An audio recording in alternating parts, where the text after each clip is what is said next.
If someone hands you $1,000,000, best you become a millionaire, so you get to keep the money. Otherwise, sure enough, it'll disappear. Somebody once said, if you took all the money in the world and divided it up equally among everybody, it would soon all be back in the same pockets. Incredible. Success is something you attract, not something you pursue. Success is looking for a good place to stay. So instead of going after it, you work on yourself. And here's what most people miss. They think they have a money problem, but they really have a mindset problem. They think they need better luck, but they really need better daily habits.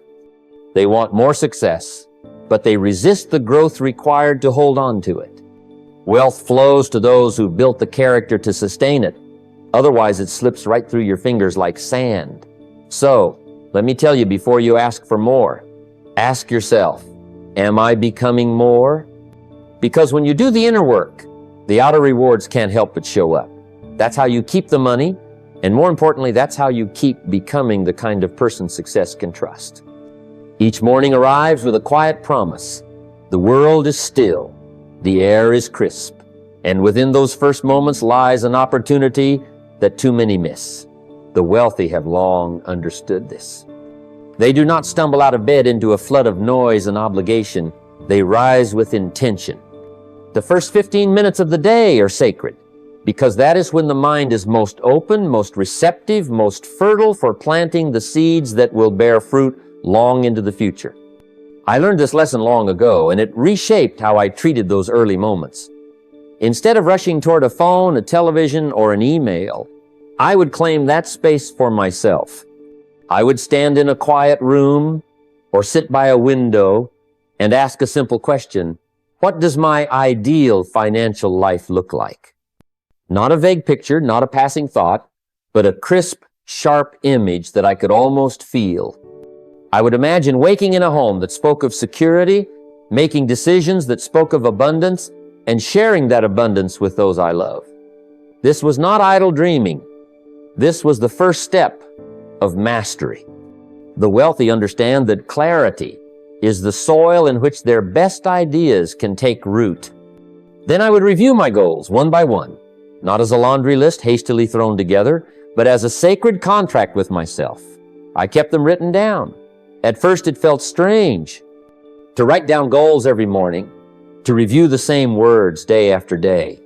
Yet that was the point. The mind needs repetition. It needs a beacon to guide its thoughts and a reminder of its destination. Too many people wander through their days reacting to whatever arrives at their door. The wealthy chart their course. They review their map every morning. I remember when I was younger, struggling to make ends meet, waking in a cramped room that felt too small for the ideas I carried. But every morning, regardless of circumstance, I claimed those 15 quiet minutes. I would envision a better life, a life of contribution, of discipline, of growth. I would review the steps I needed to take. The room didn't change overnight, but I did.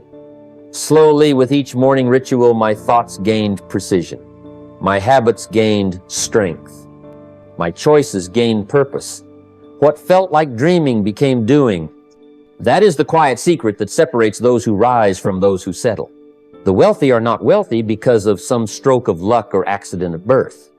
They are wealthy because long before the world noticed, they were already acting like it. They gave their best thoughts to themselves before the demands of the day could claim them. They treated those moments as sacred, knowing that how you spend the first moments of your morning often determines how you spend the rest of your day. So, I ask you now, how will you spend those moments? Will you surrender them to a screen, a headline, a passing thought, or will you claim them as your own? Will you rise a little earlier, walk a little slower, breathe a little deeper? Will you review those goals, envision that ideal life, and make a quiet, unshakable promise to move closer to it? Do this every morning, and soon the morning will do its work within you. The day will no longer happen to you. You will happen to the day. And that in itself is the first step to a life of true abundance. It always starts in those first 15 minutes. The rest is a result. Most people imagine wealth as a moment, a lightning strike, A single event that arrives one morning and transforms their lives forever. But that's not how it works. True wealth is built quietly, brick by brick, starting with the smallest of wins. The first $100 saved, the first 1,000 put aside, the first 10,000 earned and kept. Those milestones aren't just numbers, they are proof. Proof to the only person who truly needs to be convinced you. I remember when I was younger, working long hours, doing work that felt insignificant at the time. The idea of saving felt almost laughable. What difference could $100 make? What could a few hundred do when the needs of the world came calling every day? Yet this was the lesson I refused to ignore. A dollar saved is more than money in an account. It is a declaration. It is a statement that you have chosen discipline over indulgence, the future over the moment. The wealthy understand this truth. They don't wait until abundance arrives to respect the dollar. They respect a dollar until abundance arrives. The first $100 saved taught me something no book ever could, that I was capable of doing what many refused to do. It gave me a quiet sense of belonging in a world where discipline was rare. The first 1,000 taught me more. Suddenly, the idea that I could save became the fact that I had saved, and that fact reshaped my thinking. What had felt like an impossibility became a repeating pattern. What started as effort became a habit. What was once a dream became a discipline. Then came 10,000, a number that felt unreal when I first spoke it aloud. Yet when it arrived, it brought more than money. It brought belief. Not belief in chance or luck, but belief in myself, in my habits, in the quiet victories that no one else witnessed. This is how wealth is built, by layering small wins upon one another, until they create a foundation strong enough to bear the weight of bigger victories. The wealthy don't despise the small win because they understand it as a seed. And every seed, when tended with care, becomes a forest. I recall a conversation I had with an old businessman many years ago. I asked him why he still counted every dollar, why he still watched every expense when he no longer needed to. He smiled and said, "It's not about the dollar, it's about reminding myself who I am. The habits that built this life must also sustain it." Those words stayed with me. They shaped how I treated the milestones I set. What you save first doesn't just stay in the bank, it stays in your character. So when you consider the path before you, don't ask for millions tomorrow. Ask for the discipline to save your first 100, then 1,000, then 10,000. Let each step teach you. Let each step deepen your conviction. Let each victory quiet the voice that says you can't, replacing it with a voice that knows you can. This is how an ordinary person becomes a wealthy one. Not in a flash of lightning, but in the quiet, patient glow of a flame that never goes out. The smallest win is the first proof that you can build the biggest dream. Let that win be yours. I learned very early in life that ignorance is the costliest investment of all. It's tempting when a new trend appears or a neighbor swears by some opportunity to rush toward it with hopeful eyes and an open wallet. But that is how many hard-earned dollars disappear. The wealthy don't gamble blindly. They study, they wait, they understand. Never put money into ideas, businesses, or ventures you haven't taken the time to truly comprehend. This is one of those truths that separates those who rise from those who merely circle the same mountain, hoping for a view that never arrives. I recall an afternoon many years ago when a man came to town pitching an investment. The room was packed with hopeful faces. He spoke eloquently, promised returns too good to be ignored, waved charts and projections that shimmered with possibility. I watched as people pulled out their checkbooks, desperate for a piece of the future he promised. But I walked away. Not because I knew the idea was bad, but because I didn't understand it well enough to risk what I had worked so long to save. The wealthy aren't swayed by emotion or urgency. They ask questions. They slow down. They respect the dollars already in their possession enough to shield them from ideas wrapped in mystery. I learned this lesson the hard way when I was younger. I put a small sum into a business I didn't understand, pushed by friends and fueled by greed. The result was as predictable as the rising sun. The money was lost and the lesson was gained. What you don't understand can ruin you, and what you take the time to comprehend can carry you further than any quick win ever will. The wealthy don't reject new ideas. They investigate them. They dissect them until every piece is laid bare. They ask themselves questions that sting. What problem does this solve? What risk am I accepting? What advantage can I claim? Will this survive a bad market, a slow season, a shift in consumer behavior? They don't wager their future on a guess. They study until that guess becomes knowledge. If you want to build lasting wealth, treat understanding as your first currency. Read the annual reports. Listen to the quiet whispers of experience. Seek the counsel of those who have walked the path longer than you have. Never be too proud to ask questions, too hurried to slow down, or too hopeful to walk away. The discipline of saying no is just as valuable as the wisdom of knowing when to say yes. Years ago, when I was offered a chance to invest in a modest piece of real estate, I refused until I could walk the land myself. I spoke to the neighbors, learned about zoning, calculated long-term needs and changes that might affect its value. I treated it like an exam I refused to fail. In doing so, I learned more than I earned, and the earning came precisely because I learned. Remember this always. Money respects understanding. Treat it with reverence, study where it goes, and it will stay with you long enough to carry you where you've always wanted to be. If you want to build a strong financial life, you have to start with a strong financial framework. And that doesn't happen after the money's gone. It happens before the first dollar is spent. See, most people spend first and think later. They get paid, and then they let the dollars run wild in things they don't need to impress people they don't even like, trying to fill a feeling that can't be bought. But the wealthy, they assign every dollar a job before it ever leaves their hands. The secret is what I like to call disciplined distribution. It's not complicated. It's about breaking your income into categories essentials, savings, investments, giving, and sticking to those boundaries like your life depends on it, because in a way it does. Your financial life depends on your ability to control where your money goes. Otherwise, it will always leave faster than it came. Years ago, when I was still learning to manage my money, I used to wonder why I felt broke at the end of every month, no matter how much I made. I thought the answer was to earn more. But earning more only made the problem grow larger. It wasn't until I sat down and started assigning my income into strict percentages, this for living, this for saving, this for investing, this for investing, that's for giving, that things began to change. Suddenly, I wasn't wondering where my money went. I was telling it where to go, and that's when I started to feel in control. Let me give you a simple rule.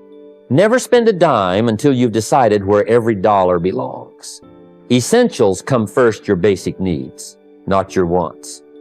That's your rent or mortgage, your groceries, your transportation. But don't make the mistake of living at the edge of your means. If you can't save and invest on your current income, you're living too large.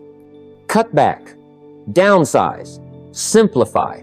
The wealthy don't see frugality as scarcity, they see it as strategy. Next, prioritize savings, not leftovers. Pay yourself first. Even if it's just a small amount, do it consistently. That little habit, repeated over time, changes your financial identity. And don't stop there. The next category is investing. This is where your future wealth is built. Not in saving alone, but in using your savings to acquire assets, things that grow in value, things that pay you back. And then forget this, there must be a category for giving. That's right. Even when money is tight, giving trains your mind to think in abundance. It breaks the grip of fear and greed and opens you up to a different level of wealth, of character, of spirit, of community. The wealthy understand money that flows out in purpose finds its way back in prosperity. When you build your financial life on this kind of framework that respects order, discipline, and intentionality, you stop reacting to money and start commanding it. You stop feeling overwhelmed and start feeling empowered, and that feeling becomes your new baseline, your new standard. So don't let another paycheck pass through your hands without a plan. Decide now. Allocate before you participate. Give your money a mission, and it'll begin to multiply. That's how the wealthy live and know, by accident, but by alignment. One of the greatest dangers when your income starts to rise is the quiet whisper that says, "You deserve this now." Suddenly, because you've earned a little more, every want feels like a need. The bigger car, the nicer watch, the larger house. It's tempting to match every dollar gained with a dollar spent, and this is where so many stumble. The wealthy understand a simple truth. More income doesn't have to mean more expense. In fact, every raise or new stream of income is a test of discipline. Will you use it to deepen your roots or just widen your branches? Will you use it to secure your future or to complicate your present? I learned this lesson the hard way early in my career. In those first years, every time I made more money, I felt entitled to spend more of it. It was almost like a badge of honor. New suit, better car, nicer restaurants. But soon I noticed a pattern. No matter how much more I earned, I felt like I was chasing the same finish line every month. The target just kept moving. The problem wasn't income, it was discipline. The problem was that every dollar I gained was already spoken for, promised to some fleeting desire, and I was living like a man running in place. Then one evening, over a quiet cup of tea, I thought about where I was headed. What kind of man did I want to be 10, 20 years down the line? Did I want to be a man surrounded by things or a man surrounded by freedom? Did I want a closet full of expensive suits or an investment portfolio that worked for me while I slept? The answer came as clearly as the stars on a crisp midnight. From that moment, I made a decision. The next time my income rose, I would save or invest at least half of that increase before I gave myself permission to spend a single dollar more. That one shift changed my financial trajectory. Suddenly, every raise became an opportunity to deepen the roots of stability. The more I earned, the more I invested. And because of that, I started seeing returns that didn't just match my effort, they outpaced it. The secret is this: you don't rise to your income, you rise to your habits. You rise to the discipline you enforce when no one is watching. And that is the heart of protecting yourself from lifestyle inflation. It's not about deprivation, it's about mastery. The wealthy don't reject comfort, they postpone it until it can be afforded from surplus, not sacrifice. They understand that every dollar saved and invested now is a seed that will bear fruit long after the moment has passed. So when that raise arrives, don't just give yourself permission to spend more, give yourself permission to build more, save more, and secure more. If you can resist the immediate allure of lifestyle inflation and direct those new dollars toward long-term growth, you'll find yourself rising above the noise, above the frantic race, to a place where you truly call the shots. That's when money becomes a tool and you become its master. One of the biggest secrets in building long-term wealth has very little to do with money itself. It has to do with the vessel that carries you every day, your body. Too many people forget that their health is the engine that powers every thought, every decision, every dollar earned. You can have the best ideas, the sharpest strategies, the biggest opportunities, but if you're too exhausted, too distracted by pain, too drained to focus, those ideas will never bear fruit. The wealthy understand this in a way that the rest often don't. To build a strong financial future, you must first build a strong foundation within yourself. I learned this lesson the hard way. In the early years of pursuing a better life, I treated my body like an afterthought. Late nights, skipped meals, too much caffeine, and too little rest. At first, I felt invincible. I thought sheer willpower could carry me. But as the years passed, the fatigue accumulated. Decisions became harder. Focus waned. Simple setbacks felt like mountains because my body no longer had the reserves to climb them. The results I was chasing started slipping further away, not because the work was too hard, but because I hadn't built the strength and clarity required to sustain it. Then one morning, as I was nursing yet another cup of strong coffee, it hit me like a hammer. How can you build a future worth living if you're destroying the person meant to live it? It was that thought that reshaped how I treated myself from that point forward. The wealthy understand this. They treat their health like an investment account. Every workout, every wholesome meal, every moment of rest is a deposit, not for the person they are today, but for the person they intend to become tomorrow. Here's the practical shift. Your body doesn't just carry you. It creates the energy, the discipline, and the resilience that propel you forward. The best ideas often arrive when your mind is sharp and your body feels strong. The best decisions are made when you're well rested and alert. The best work is done when you have the stamina to sustain effort long after others have thrown in the towel. The wealthy don't just work harder, they work smarter. And that means working in alignment with how the human body operates at its best. So rise a little earlier.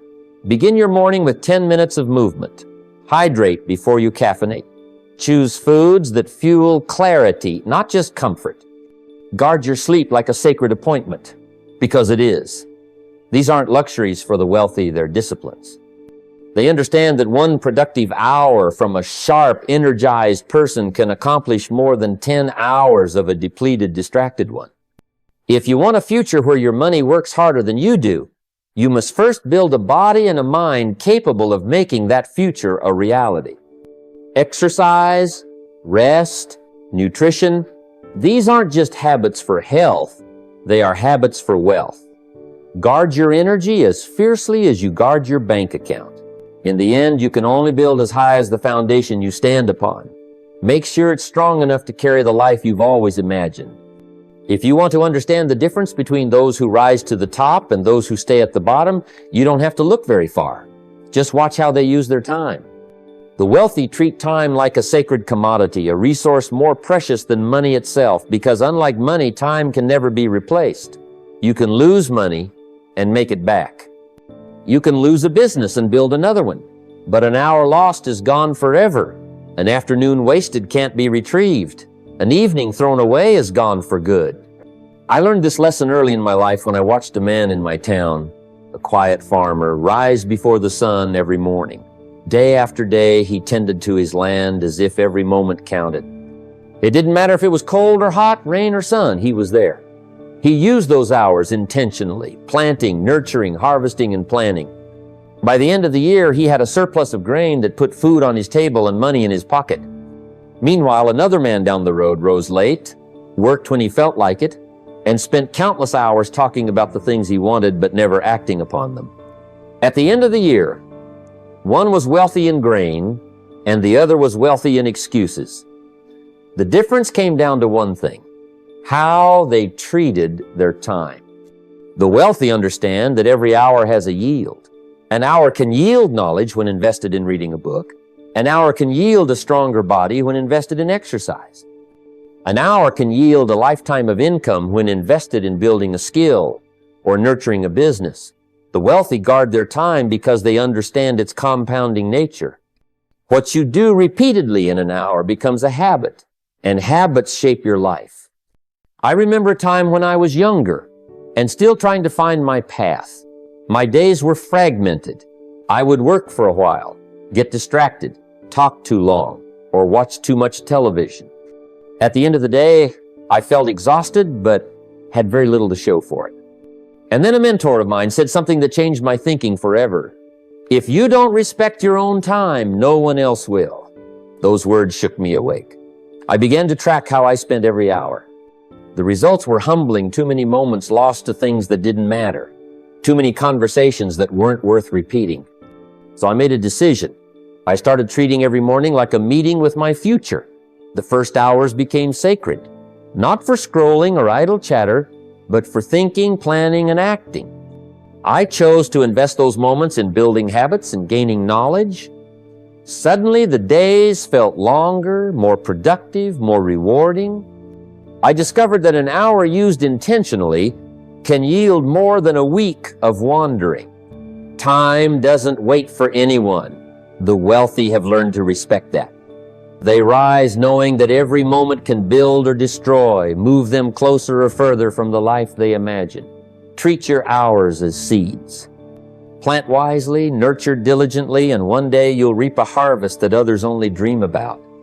One of the greatest lessons I've learned about building wealth came from watching how successful people guard their focus.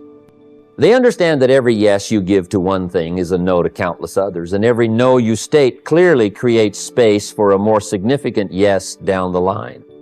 The wealthy have mastered the quiet but powerful discipline of saying no, and that discipline is worth more than gold.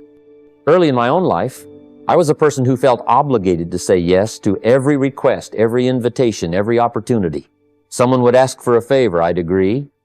Someone would propose a business idea, I'd listen and often invest a little. Someone would invite me to a lunch or a gathering, I'd try to make it work. What I didn't realize was that every yes was pulling a piece of me away from the goals I claimed to care about. The days felt full, but the results felt empty. The hours were gone, and the only thing growing was my sense of fatigue and overwhelm. Then one afternoon, an older businessman I respected pulled me aside and said something that shaped the rest of my life. He said, "You don't build a strong future by accepting every path that appears. You build it by choosing one and saying no to the rest." Those words stopped me cold. It was like a veil lifted. I had been so busy trying to accommodate every opportunity that I hadn't left enough room for the right one. That night I went home and made a list of the things I was saying yes to. They weren't bad things. They weren't all wasted efforts. But they weren't leading where I truly wanted to go. So I drew a line down the page.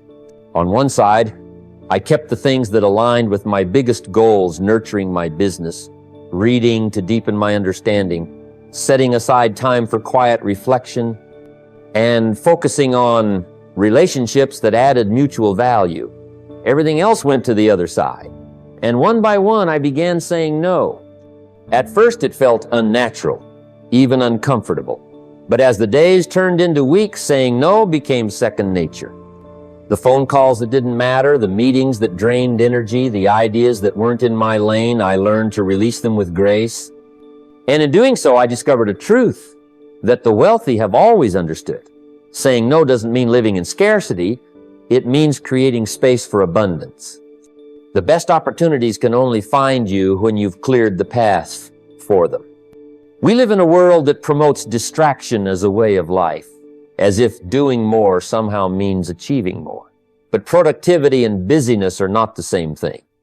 Wealth is built by focusing resources, money, time, attention, where they have the highest yield. And that focus only happens when you have the courage to say no to the noise. So as you walk the path to a better life, remember this: every no you say with conviction is a yes to a future worth building. It is in that quiet discipline that the seeds of wealth take root. Let that truth guide you every single day. One of the biggest misconceptions about gaining wealth is that you must be doing a dozen things at once, that success only finds those who have 10 ideas, 10 ventures, 10 investments going simultaneously. But the wealthy understand a quieter, deeper truth. Mastery doesn't come from doing a lot of things badly. It comes from doing a few things remarkably well. Wealth doesn't arise from scattered effort. It grows from concentrated focus. It doesn't reward those who spin from one trend to another. It settles in the hands of those who stay faithful long enough for the seed to bear fruit. Early in my own life, I made this mistake. I can still remember the days when I had a notebook filled with ideas, chasing every new thought that crossed my path. I would read about a new investment one week, a fresh opportunity the next, and try to divide myself across a dozen projects. At the end of each month, I felt exhausted and unfulfilled. Not because I lacked effort I was putting in long hours, but because I lacked depth. What I failed to understand is that a tree doesn't grow strong by planting 10 saplings in 10 different spots every year. It grows strong by planting one seed, nurturing it, watering it, allowing its roots to deepen until it becomes unshakable. Then came a moment when an older businessman said to me, "If you can pick one thing worth doing and stay faithful to it for a year, you'll beat 90% of people chasing 100 things for a lifetime." Those words shook me. The wealthy have always known this. They understand that consistency compounds over time. What starts as a tiny daily discipline, $1 saved every morning, 1 page read every evening, 1 phone call made every afternoon, becomes a force that can carry a person from obscurity to abundance. The lesson here is that the path to mastery doesn't require doing everything. It requires doing a few things repeatedly until they produce a result worth keeping. You don't gain strength in the gym by hopping between 10 different exercises every time you walk in the door.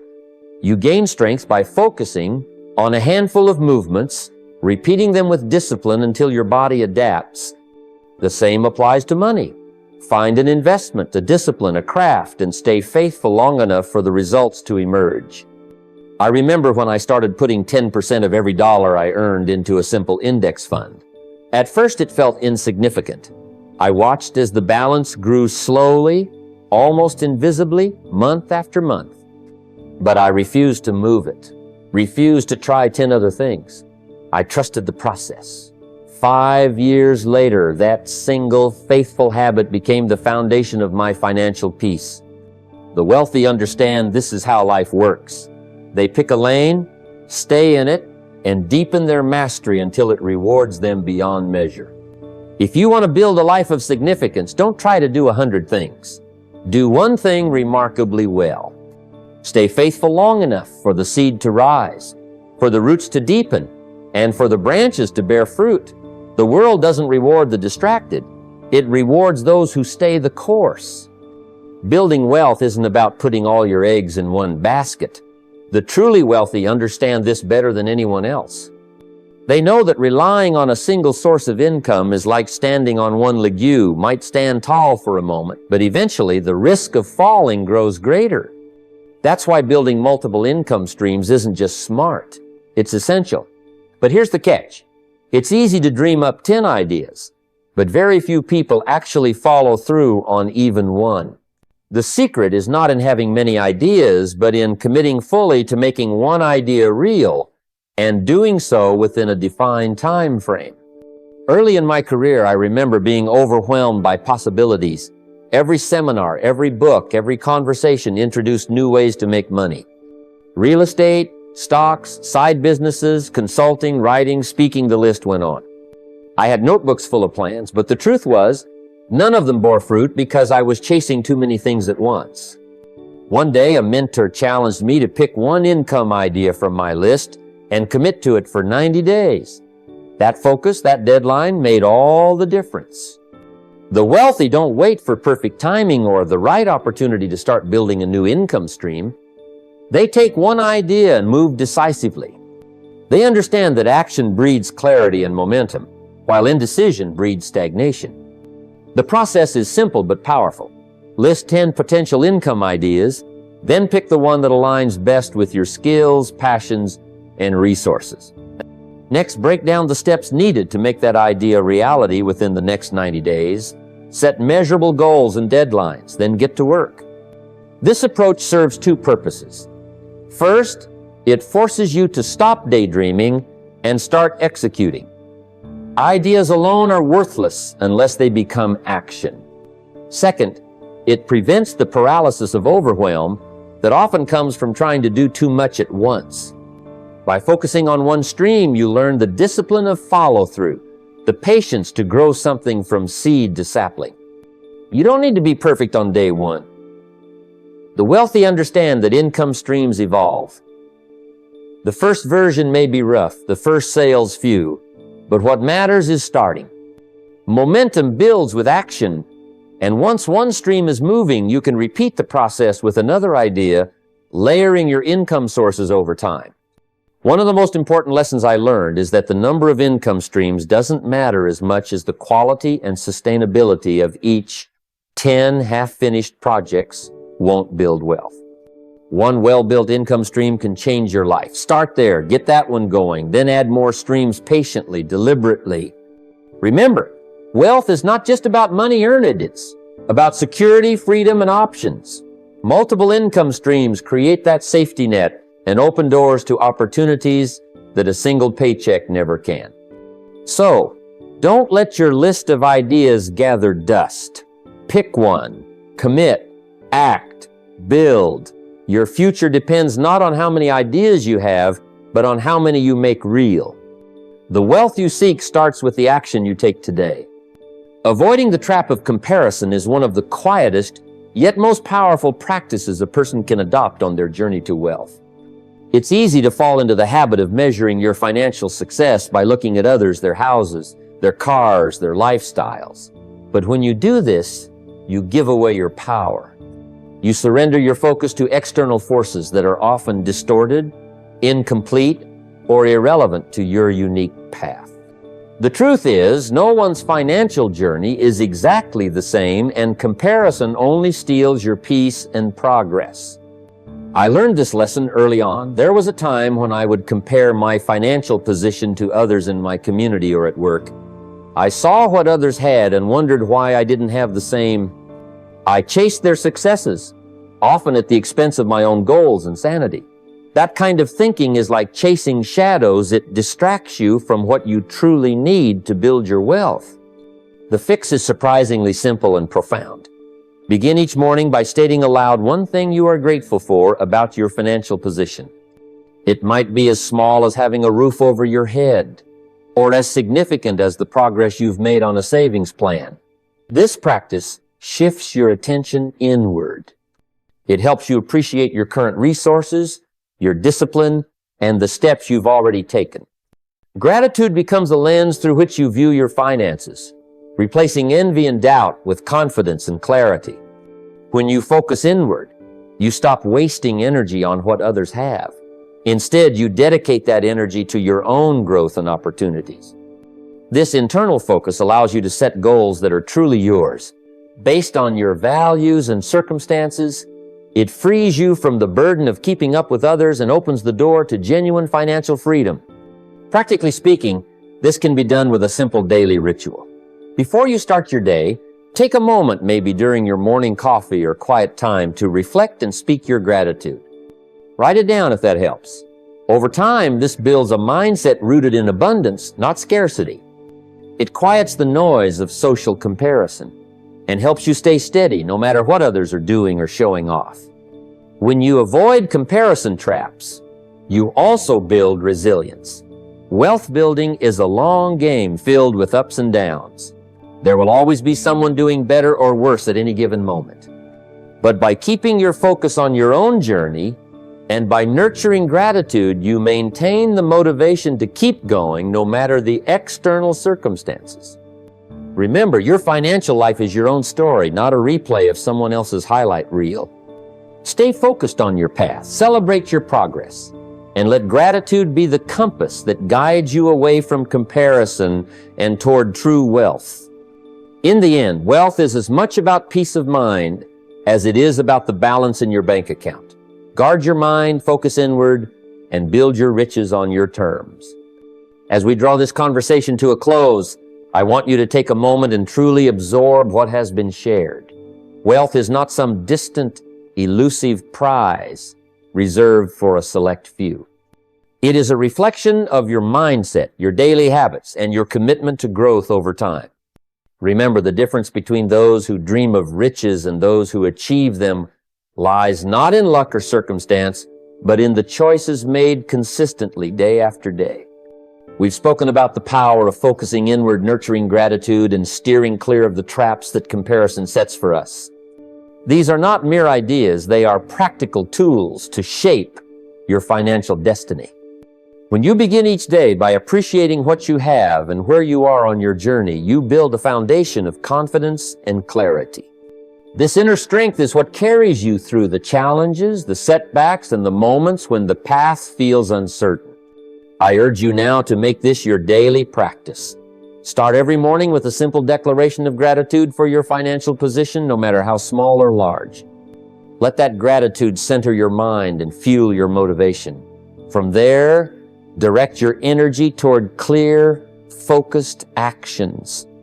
Remember that wealth grows slowly but surely through small wins stacked consistently. Don't be distracted by the noise of other people's stories or by the illusion of overnight success.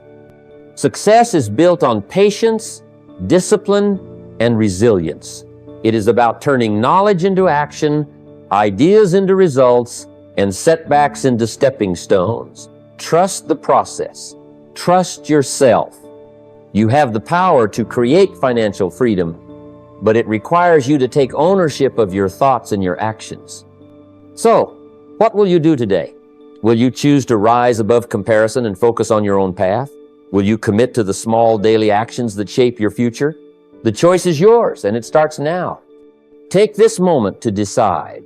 I will act rich, speak rich, and become rich not because of what I have today, but because of the mindset and habits I choose to build every single day.